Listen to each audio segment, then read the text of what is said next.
Graça e paz sobre a tua vida. Mais uma reflexão, mais um tempo para repensarmos nossas vidas diante de nosso Deus e de nosso Pai, que nos conduz ao amadurecimento. Na realidade, como somos conduzidos, de que maneira aprendemos, de que maneira entendemos a vontade de Deus e como devemos amadurecer. Essa é a questão que muitas vezes pensamos, refletimos, mas não nos conduzimos nesse processo.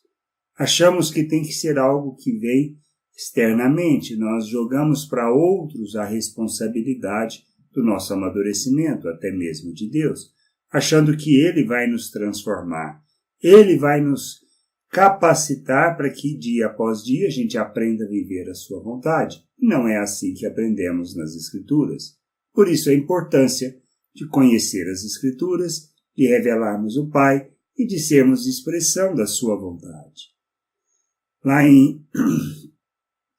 Na segunda carta de Pedro, no capítulo 1, no verso 3 e 4, Pedro fala primeiramente isso. Visto como pelo seu divino poder nos têm sido doadas todas as coisas que conduzem à vida e à piedade, pelo conhecimento completo daquele que nos chamou para a sua própria glória e virtude, pelas quais nos têm sido doadas as suas preciosas e muito grandes promessas, para que por elas vos torneis coparticipantes da natureza divina, livrando-vos da corrupção e das paixões que há no mundo. Que entendemos dessa parte que Pedro escreveu? Que temos recebido constantemente tudo o que precisamos para viver uma vida que agrada a Deus.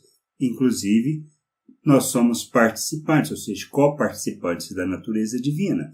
Temos da vida de Deus, fomos capacitados para rejeitar as paixões humanas. Bom, se eu tenho esse entendimento, se eu compreendo isso, compreendo que recebi isso, que Ele me capacitou, que me deu da sua natureza, da sua vida, como amadureço? Tudo o que preciso, recebi. E agora? Bom, esta é a questão que nós precisamos entender. Logo na sequência desse texto, ou seja, a partir dos 5 até o 7, ele explica o processo.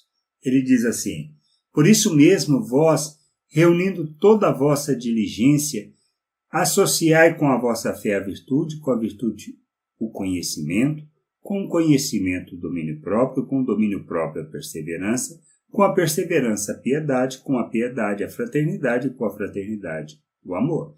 Ou seja, eu conhecendo as Escrituras, sabendo que recebi tudo o que preciso para viver a vontade de Deus, que o Espírito Santo derrama sobre minha vida, da abundante graça, do amor de Deus, e que nós temos do fruto do Espírito que precisamos revelar, e fruto do Espírito fala de paciência, de perseverança, de sermos longânimos, de sermos mansos, essas coisas que nos conduzem neste processo. Por isso, a gente precisa entender que a fé, ela vem da onde?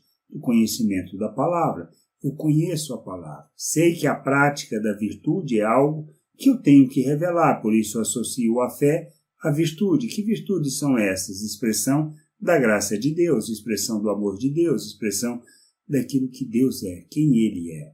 Ou seja, que Ele revela misericórdia, graça e bondade. Então, eu entendendo que eu recebi tudo isso de Deus, ou seja, que eu já fui capacitado e que tenho da natureza divina, eu tenho que pegar isto, que são as promessas, e associar a virtudes, ou seja, eu tenho que praticá-las. Bom, o que mais? Eu tenho que reunir isso, a diligência. Ou seja, o que é uma pessoa diligente? É aquele que faz com zelo, é aquele que pratica, é aquele que coisa. E associo isso com o quê?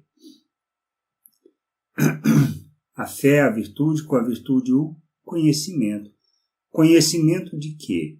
Conhecimento da palavra de Deus, da sua vontade, de como eu devo viver. Então, eu tendo essa questão de ser diligente no que eu faço, ou seja, no empenho, no zelo, na dedicação de fazer, eu pego a minha fé, que é um processo de conhecer a palavra, ou seja, daquilo que Deus fala, e das promessas que Ele tem acerca da minha vida, que diz que eu recebi, que eu tenho tudo o que eu preciso para viver uma vida que agrada a Deus, como Ele menciona no versículo 3 e 4.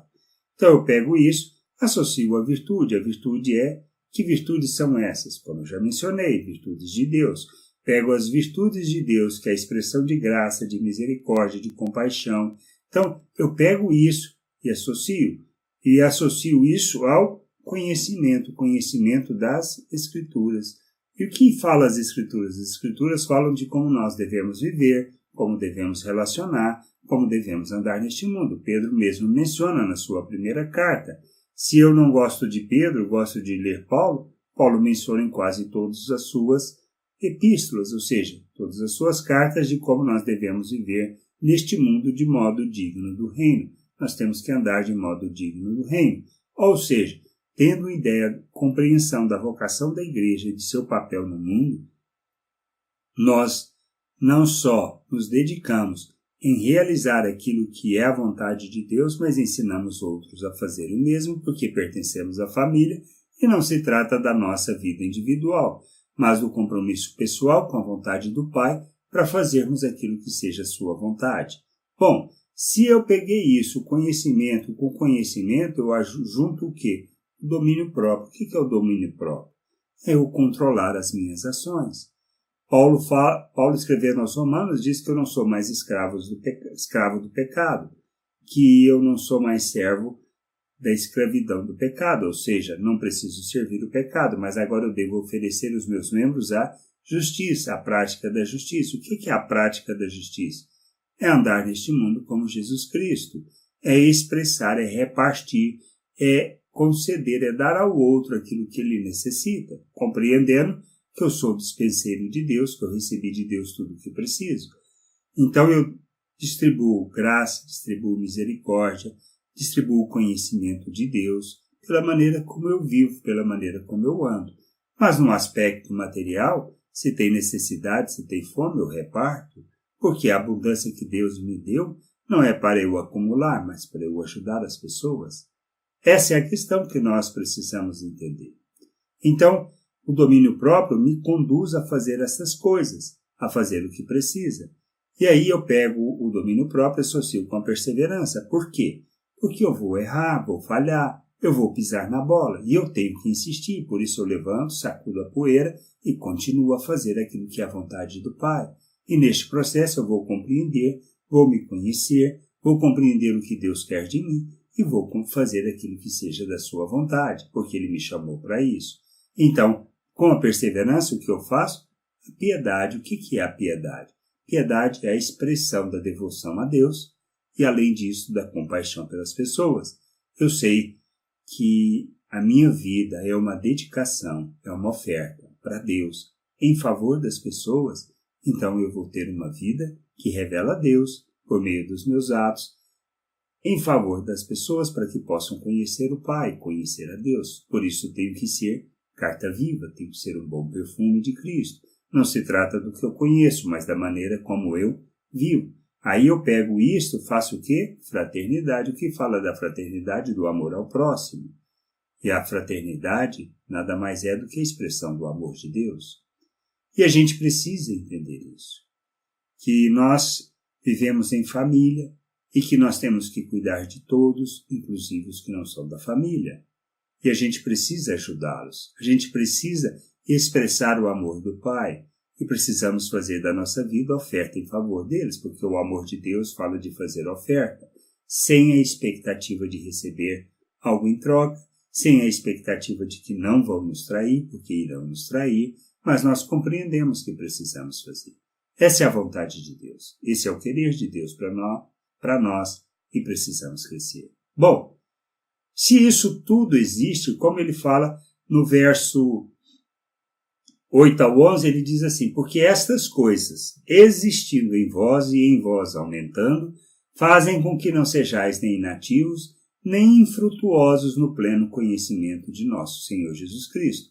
Do que se trata a nossa vida? Conhecer a Deus e conhecer a Jesus Cristo. Porque eu, conhecendo a Ele na jornada, que eu caminho no sentido de fazer tudo o que anteriormente li, eu vou conhecer o Senhor, vou compreender e eu vou entender que eu preciso viver conforme a sua vontade. Então, se isso eu faço, eu o conhecerei. E a nossa maturidade e a vida eterna está em conhecer o Pai, e conhecer a Jesus Cristo. Pois aquele a quem estas coisas não está presente é cego, vendo só o que está perto, esquecido da purificação dos seus pecados de outrora. Isso é planejamento, isso é entendimento, isso é agir segundo a vontade de Deus. O que Pedro está nos instruindo, ou seja, se isso está presente na minha vida, eu cresço e amadureço. Se isso não está presente, eu não vou amadurecer, não vou crescer e não vou revelar o Pai. É disso que trata a nossa vida cristã. Por isso ele fala, olha, por isso, irmãos, procurai com diligência, cada vez maior, confirmar a vossa vocação e eleição, porquanto procedendo assim não tropeçareis em tempo algum, pois desta maneira é que vos será amplamente suprida a entrada no reino eterno de nosso Senhor e Salvador Jesus Cristo. Qual a maneira de entrar? Praticando estas coisas. Do que se trata a salvação? De conhecer a Deus e revelar Deus neste mundo. E nós temos que confirmar nossa vocação e eleição. Como confirmamos a nossa vocação como família? Vivendo o reino de Deus aqui. E para vivermos o reino de Deus aqui, precisamos entender como devemos viver. Por isso precisamos conhecer as Escrituras, precisamos conhecer o que recebemos, precisamos entender o que temos de Deus. Para que aí, então, a nossa vida expresse e revele Deus e sejamos maduros neste mundo. Que a gente possa entender essas coisas, que a gente possa compreender e viver a vontade do Pai na plenitude da sua vontade, seguindo as instruções de Pedro em sua segunda carta. Que a gente cresça, amadureça e revele o Pai ao mundo. Graça e paz sobre a tua vida. Amém.